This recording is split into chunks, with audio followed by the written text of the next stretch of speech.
India, जहां इतनी ज्यादा डाइवर्सिटी है, वहां सामाजिक जटिलताएं भी बहुत हैं। धर्म, जाति और शोषण, ये तीन चीजें इंडियन सोसाइटी में बहुत गहराई से जुड़ी हुई हैं। इन्होंने हमारे इतिहास को बनाया है, हमारे वर्तमान को प्रभावित किया है और हमारे भविष्य के लिए भी चुनौतियां खड़ी करते हैं।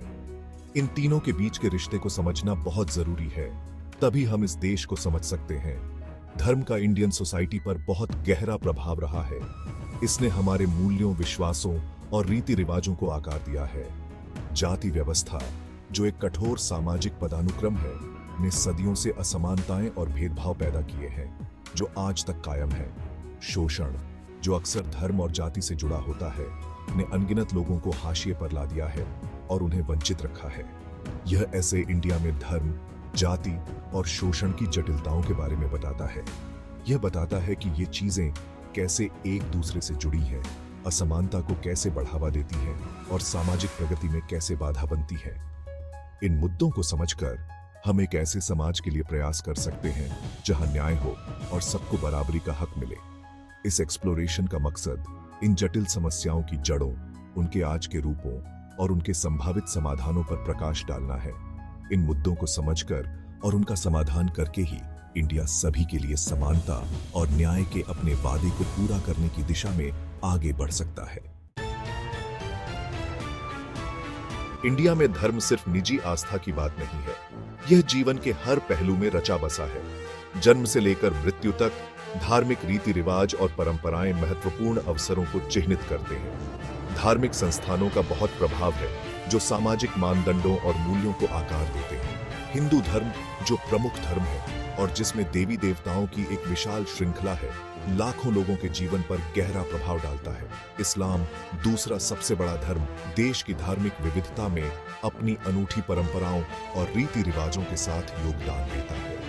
सिख धर्म, बौद्ध धर्म, ईसाई धर्म और अन्य धर्म भारत की धार्मिक विविधता को और समृद्ध करते हैं। यह विविधता जहां एक ओर सांस्कृतिक समृद्धि का स्रोत है, वहीं दूसरी ओर सामाजिक विभाजन का कारण भी बनी है।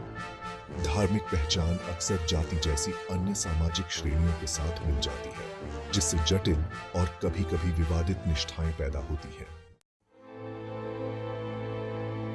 जाति व्यवस्था, एक कठोर सामाजिक पदानुक्रम, भारतीय समाज में बहुत गहराई से निहित है।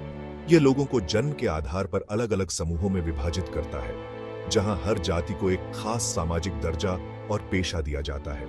सदियों से चली आ रही इस व्यवस्था ने, जिसकी जड़ें प्राचीन भारत में हैं, असमानता और भेदभाव को कायम रखा है।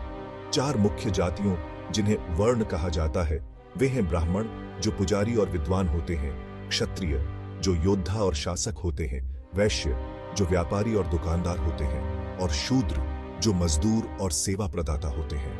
इन 4 वर्णों के नीचे एक समूह है जिसे अछूत माना जाता है, जिन्हें अब दलित कहा जाता है, जो गंभीर सामाजिक बहिष्कार और भेदभाव का सामना करते हैं। यह पदानुक्रमित व्यवस्था सामाजिक संपर्क, विवाह के तरीके और अवसरों तक पहुंच को निर्धारित करती है। यह सामाजिक गतिशीलता को प्रतिबंधित करती है और मौजूदा शक्ति संरचनाओं को मजबूत करती है। जाति व्यवस्था भारत में सामाजिक सद्भाव और समानता के लिए एक बड़ी बाधा है। Section 4, exploitation, the shadow of religion and caste. शोषण अक्सर धर्म और जाति से जुड़ा हुआ है, इंडियन सोसाइटी पर एक काला साया की तरह मंडराता रहता है। धार्मिक संस्थान अपनी आध्यात्मिक भूमिका के बावजूद कभी-कभी शोषण को बढ़ावा देने में शामिल रहे हैं। जाति व्यवस्था अपनी अंतर्निहित असमानताओं के साथ शोषण के लिए अनुकूल जमीन प्रदान करती है। दलितों और अन्य निचली जातियों को ऐतिहासिक रूप से शोषण का सामना करना पड़ा है। उन्हें जबरन मजदूरी, भूमिहीनता और शिक्षा और रोजगार तक सीमित पहुंच का शिकार होना पड़ा है। महिलाओं को भी अक्सर लिंग और जातिगत भेदभाव का दोहरा बोझ उठाना पड़ता है और अपने घरों के अंदर और बाहर शोषण का सामना करना पड़ता है। शोषण विभिन्न रूपों में होता है, जिसमें आर्थिक शोषण, सामाजिक बहिष्कार और हिंसा शामिल है। शोषण को दूर करने के लिए इसके मूल कारणों से निपटने की आवश्यकता है, जिसमें धर्म और जाति द्वारा बढ़ावा दी गई जड़ें जमाए असमानताएं शामिल हैं। Section 5, the nexus of religion, caste and exploitation. भारतीय संदर्भ में धर्म, जाति और शोषण का गहरा संबंध है। जाति व्यवस्था को सही ठहराने के लिए धर्म का इस्तेमाल किया जाता रहा है और इसे ईश्वरीय मंजूरी का आवरण प्रदान किया जाता रहा है।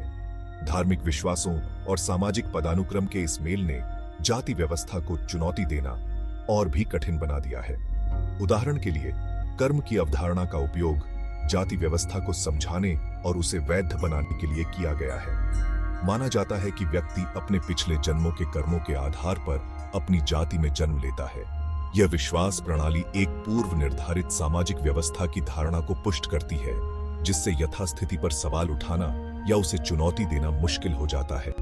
धार्मिक ग्रंथों और शास्त्रों की व्याख्या भी इस तरह से की गई है, जो जाति विभाजन को मजबूत करते हैं और भेदभाव को सही ठहराते हैं।